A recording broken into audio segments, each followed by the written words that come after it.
लेकिन पूर्ववर्ती सरकार ने जिस राज्य का जन्म 2000 ईस्वी में हुआ, उस समय से हमारे विपक्ष के लोगों ने इस राज्य को दिशा देने का काम किया।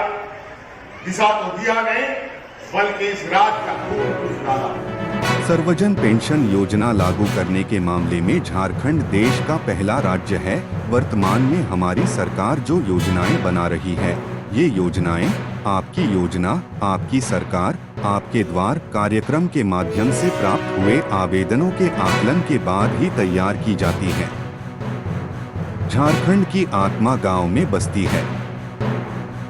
जब तक गांव मजबूत नहीं होगा, तब तक राज्य मजबूत नहीं होगा।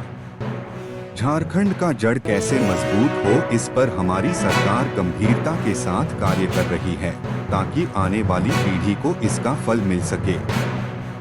उक्त बातें मुख्यमंत्री हेमंत सोरेन ने शुक्रवार को गोड्डा जिला के पथरगामा प्रखंड अंतर्गत मुंदर कोठी स्टेडियम में आयोजित आपकी योजना आपकी सरकार आपके द्वारा कार्यक्रम को संबोधित करते हुए कही। साथ ही इस अवसर पर उन्होंने विपक्ष पर जमकर हमला बोला। उन्होंने कहा कि विपक्ष सत्ता में रहते केवल झारखंड का खून चूसने का कार्य किया है और कुछ नहीं। देखिए उन्होंने और क्या कहा। सबसे पहले हम लोगों के इस राज्य के हम अपने माता पिता, अपने बुजुर्गों के प्रति इस राज्य की सरकार ने अपनी संवेदनाएं दिखाई और इसका परिणाम ये हुआ कि सरकार ने इस देश में पहली बार सर्वजन पेंशन की योजना लागू किया और आज पूरा राज्य का 60 साल तक का बूढ़ा बुजुर्ग लोग को पेंशन मिलता है। कोई बिना पेंशन का नहीं है। आज टॉर्च लगा के भी ढूंढोगे तो 60 साल का बुजुर्ग बिना पेंशन का नहीं होगा। लेकिन उसके पहले ये 60 साल का बुजुर्ग दलालों के पीछे इधर उधर 1000 का पेंशन के लिए हजारों का घूस दलालों के बीच में बांट के और थके हुए थे। लेकिन अब उन बुजुर्गों को किसी के पास जाने की जरूरत नहीं है।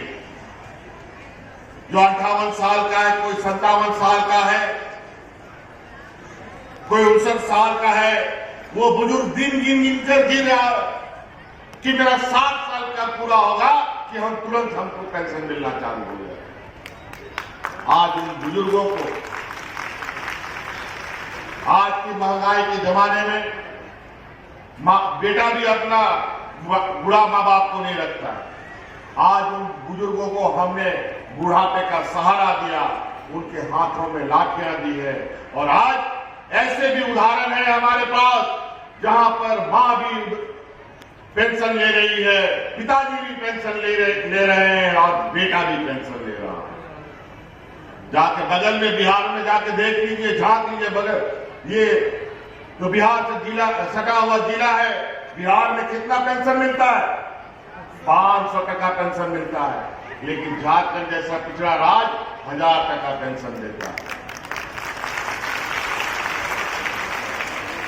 जाके उड़ीसा में पता कर लीजिए कितना पेंशन मिलता है। इन नजरों से देखने के लिए हम सब लगातार विभिन्न जिलों में जाकर उसका मुआयना भी कर रहे हैं।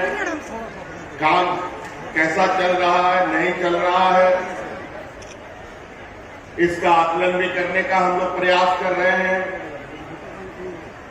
ये शिविर हमारे सरकार के कार्यकाल का ये तीसरा शिविर है। पहला शिविर 2021 में हम लोगों ने लगाया, दूसरा शिविर 2022 में गांव-गांव, पंचायत में लगे। अब ये तीसरा शिविर गांव-गांव, पंचायत में आपकी योजना, आपकी सरकार आपके द्वार खड़ी है। जब से जो हमें आवेदन प्राप्त हुए और वो आवेदन देखने के बाद 2 मिनट के लिए तो हमारी सांसें रुक गई कि इतना आवेदन, इतनी समस्याएं आज भी ग्रामीण इलाकों में हमारे हैं। पूर्व के 20 से 21 साल चलाए जा रहे सरकारों ने क्या किया पता नहीं। इतनी दरखास्त, इतनी समस्या आने के बाद ऐसा लगा कि ब्लॉक कार्यालय काम नहीं करता, जिला कार्यालय काम नहीं करता है, तो हम लोगों ने अपने वादे के अनुरूप चुनाव के पहले हमने ये कहा था, हमारी सरकार बंद कमरे और एयर कंडीशन में बैठ के काम नहीं करेगी। हमारी सरकार अब गांव-गांव, पंचायत में जाकर के लोगों के बीच में रह करके काम करेगी। हमारे गांव सब गरीबों के नाम पर ठगों की दुकान खोल के बैठे हैं और आज 20 साल अभी 23 साल होने जा रहा है इस राज्य में। 1-2 साल में ये युवा राज हो जाएगा। युवा राज का मतलब कि अपने कंधे पर अपने घर द्वार, परिवार, बाल बच्चों की जिम्मेवारी को उठा पाने की क्षमता उसमें आ जानी चाहिए।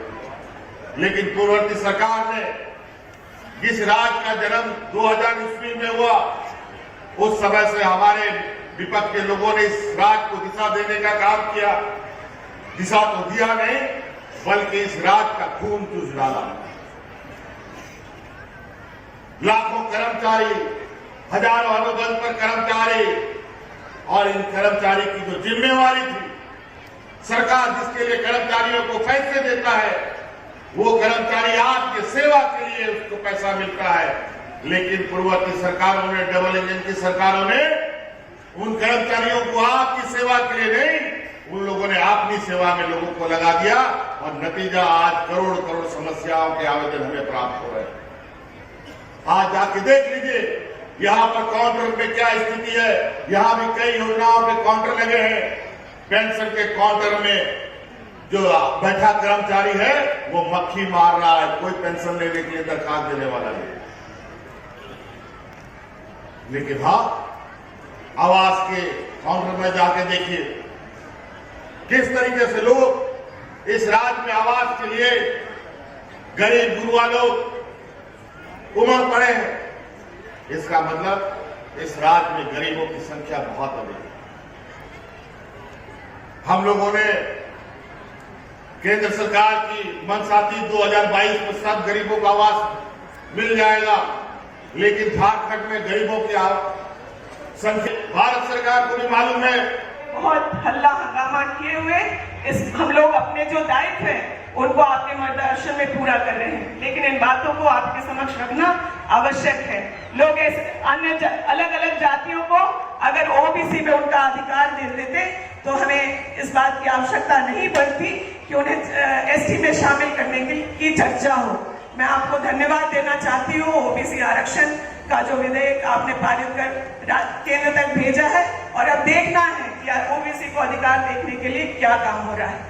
मुझे इतना समय देने के लिए मैं आपका धन्यवाद करती हूँ। बात को मान रहे हैं कि अगर गोड्डा में कोई शिलान्यास वो कर पा रहे हैं तो ग्रामीण सड़कों का कर पा रहे हैं। अगर उनके पास कोई आता है मांगने कि हमें पेंशन, राशन और आवास से जोड़िए, तो वो भी हम लोगों के ही इस सरकार आपकी द्वार कार्यक्रम में भेज रहे हैं। मैं आपको तहे दिल से एक बार धन्यवाद देते हुए अपने वक्तव्य को समाप्त